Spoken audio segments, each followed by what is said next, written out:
So now it's time to look at the modulators or LFOs. Both of them are activated. I'm going to deactivate modulator B so we can focus on only one. With this arrow we will choose different types of waveforms. Let's try that one. And let's set some modulation amount to the pitch. Now the question is, it's going to alter the pitch of oscillator A or oscillator B. It depends what you choose here. This setting will alter only the pitch of oscillator A. This setting will alter only the pitch of oscillator B, the flute in this case. And if you set the switch in the middle, it's going to alter the pitch of both.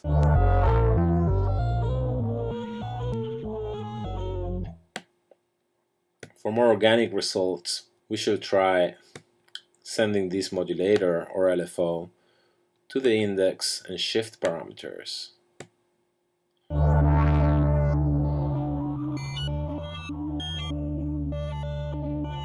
Let's try different waveforms.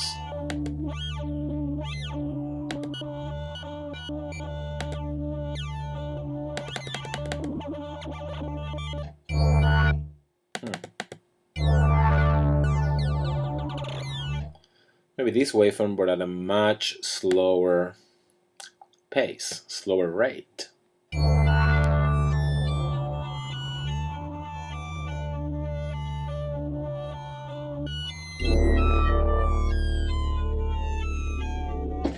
Remember, the rate can be on free run, as it is now, or it can be synchronized to your tempo. Let's try 8 notes.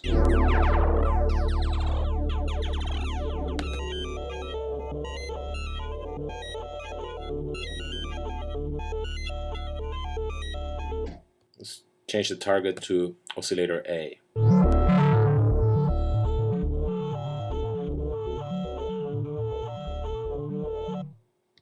Not bad. Let's activate modulator B. Choose a waveform.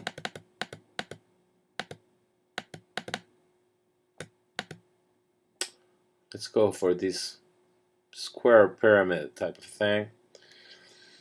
And here we have other parameters that we didn't have in modulator A, such as motion, volume, filter, and amount of modulation A.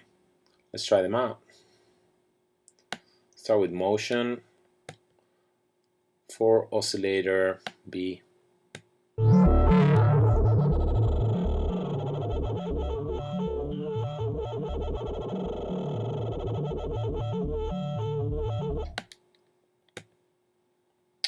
Volume.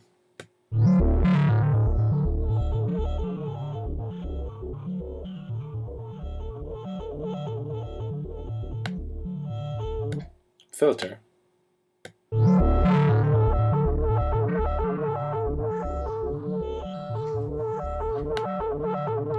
And the amount of modulation for modulator A. Set this to both oscillators now.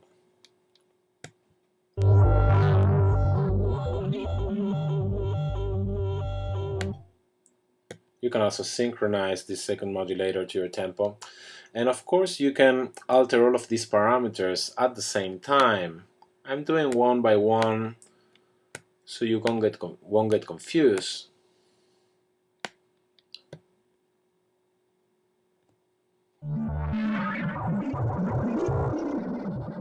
But you can alter more than one parameter at the same time, of course.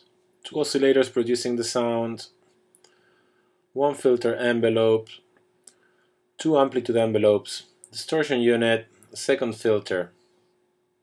So far we cover sound generation and sound modulation or sound modifiers. Now we can assign some parameters to velocity, velocity to volume, the most obvious one, velocity to volume of oscillator A, and velocity to volume of oscillator B. Low velocity, high velocity, higher velocity. We can also apply the velocity to the amount of filter envelope. So we might want to decrease the amount from here first. Low velocity, high velocity. Velocity can also be applied to amplitude attack, in this case of both oscillators. So the higher the velocity, the slower the attack. Low velocity, high velocity.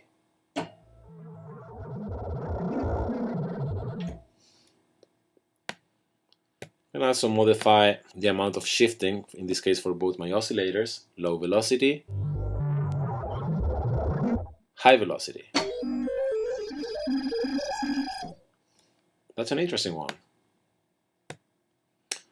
The amount of modulation, low velocity, high velocity.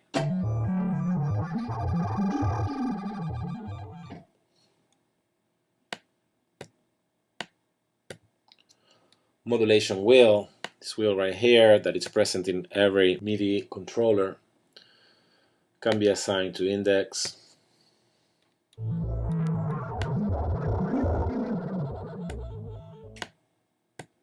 shift,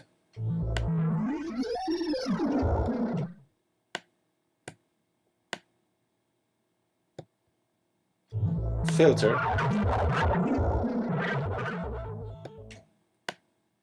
or modulation amount.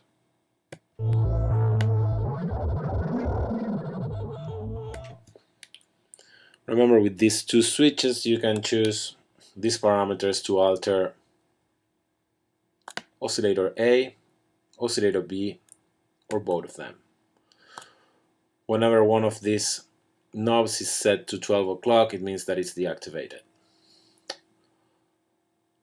Portamento is the sliding effect that we checked on Subtractor. Same goes for the pitch bend range. We just need to check here this spread section. Well, volume is the master level, overall volume. And spread is going to create a quick stereo panning field, meaning that it's going to place the lower registers on one speaker, the middle register on both speakers, and the higher registers on the other speaker. The more spread that you assign to this knob, the more obvious that difference is going to be. Let's try it out. I will start with low keys. Higher keys.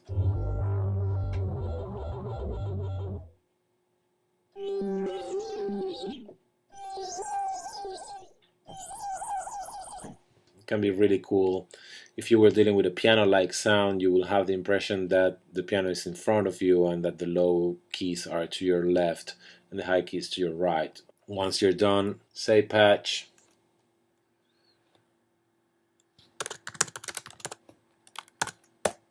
Save it wherever you want and it's ready to be recalled. And that's how you use the Malstrom. The Malstrom has an amazing library.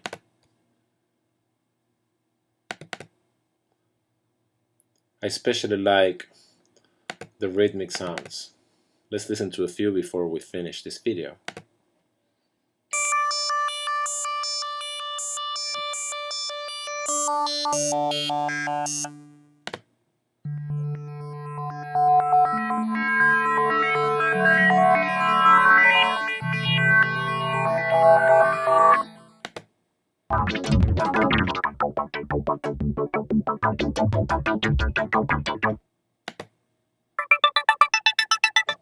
All of these are synchronizable to your tempo, and I'm sure you can have lots of fun with it. Just add it to a drum beat and have it like jammed.